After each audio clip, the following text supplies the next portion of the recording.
I'm Ron Reader, and this is Ron Reader Digs the Universe. And for today's topic, I am looking at the very top of conservative thought on gay sodomy. There's probably a bottom too, but today I am looking at the top.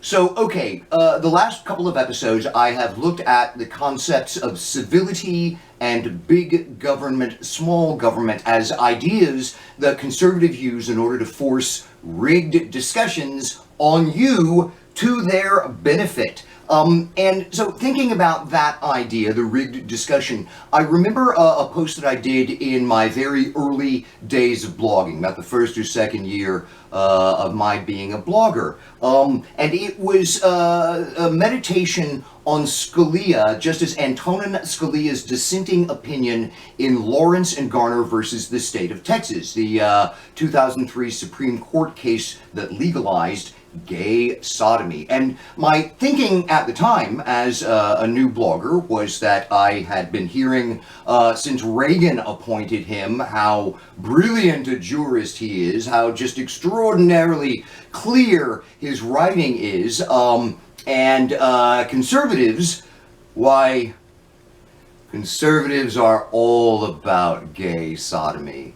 And gay sodomy had just been legalized, so and I needed something for my blog, so why not try to find out what the greatest and most brilliant conservative mind has to say about the filthy, vile practice of buggery and the law. Just get some of that brilliant, clear, originalist, right-wing thought, the very best that the homophobes have to offer when it comes to keeping the preverts down. None of that stupid fox shit.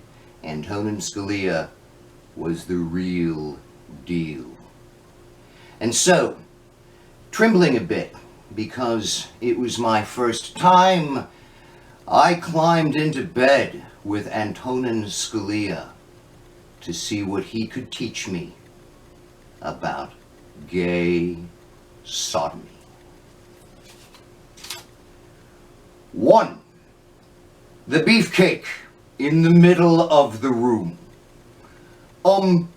So getting into Scalia's dissenting opinion, starting to read through it, the very first thing that I realized is that the law is not rocket science. I followed it pretty well. I found out that all I had to do was look up, a couple of cases, some legal terms, and I was good. No problem. Layman. I've never gone to law school, and I got it. Or it just might have been that Scalia really was such an extraordinarily clear and brilliant writer that he made the very, very complicated very simple to me. Whatever. It was probably a little bit of both. The point is that Scalia, his writing is so clear that his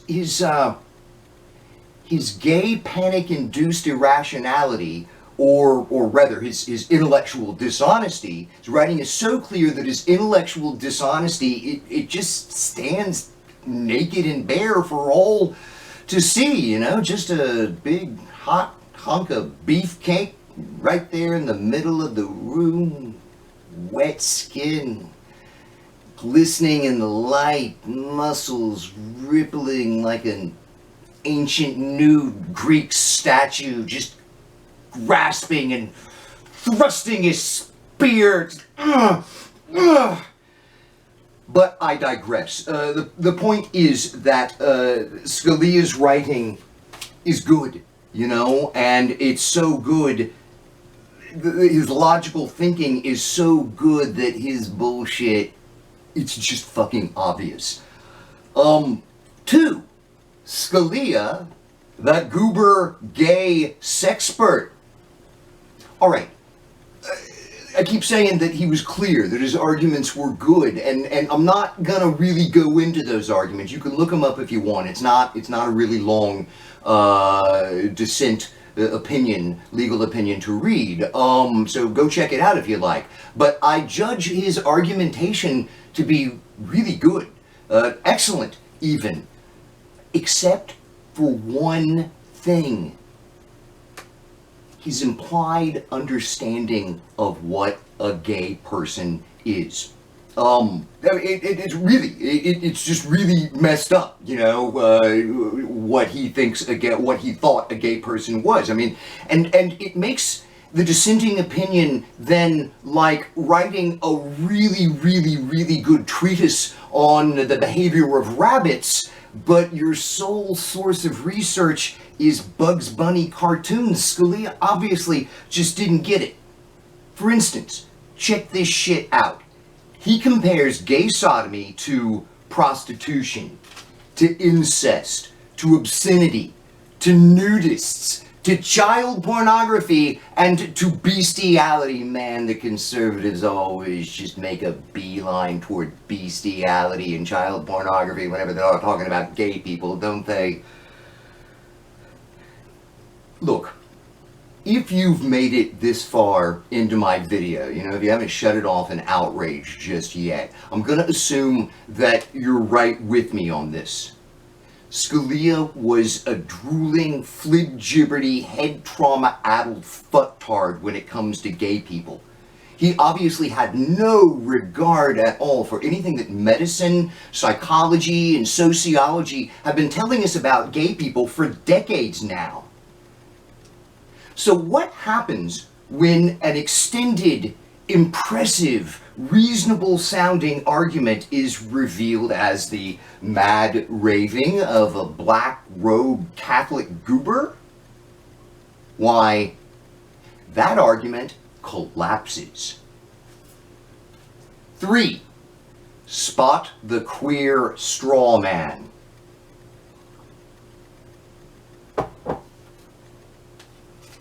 Yeah, where's my place? Yeah, spot the queer straw man.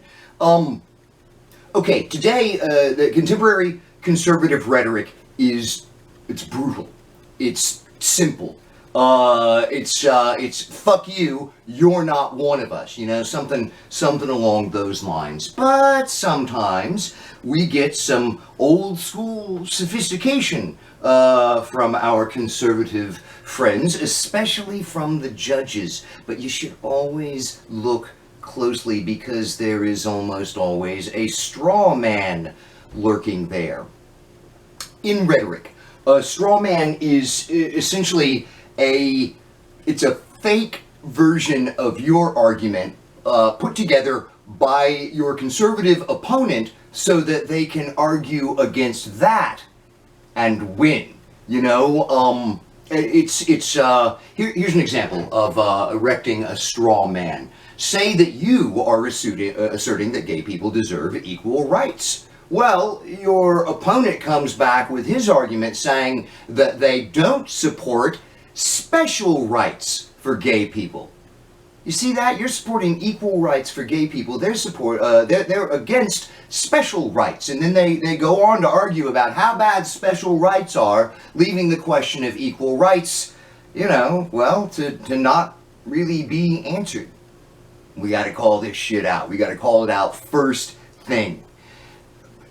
Fortunately, the Scalia's queer straw man tactic did not work in the gay sodomy case, because today sodomy is for one and all. We can all engage in sodomy, gay and straight alike. Sodomy for us all.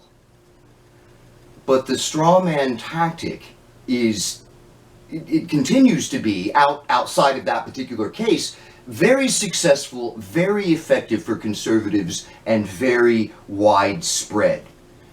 Right-wing thought is riddled and addled with false assumptions about human nature and reality. We just need to start calling that out more. It needs to be the nature of our argumentation, is saying, no, everything that you're saying after this one point is total bullshit, because that one point is the foundation for everything else.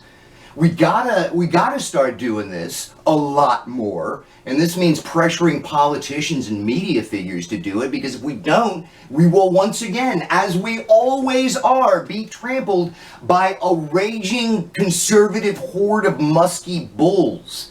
Spot the queer straw man and insist that he is, in fact, made of straw. In conclusion, which means take another sip of coffee.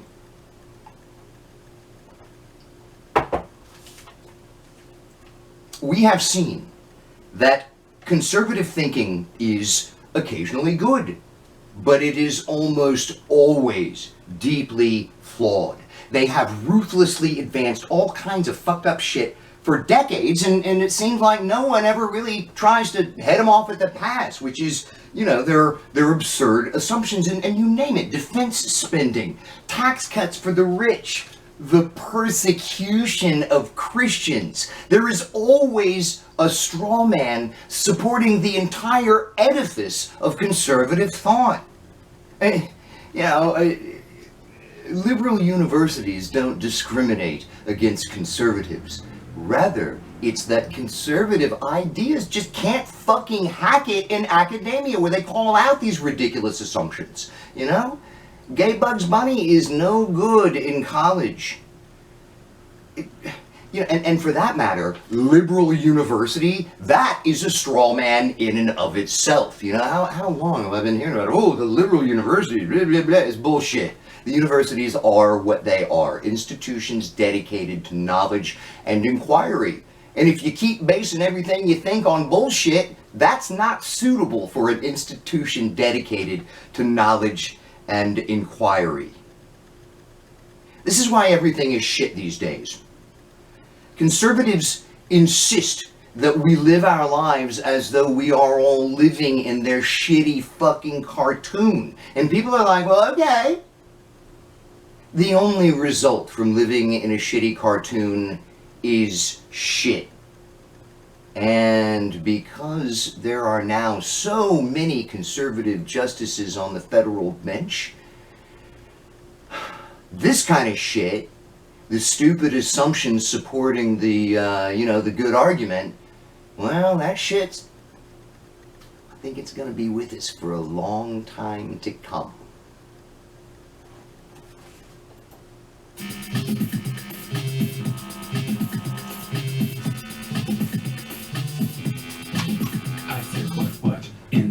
I'm Ron Reeder, and this has been Ron Reeder Digs the Universe. Join me, Ron Reeder, again next week for another episode of Ron Reeder Digs the Universe. Let's do it, but okay, it's okay if you have a little fight. Don't you worry, I won't fight.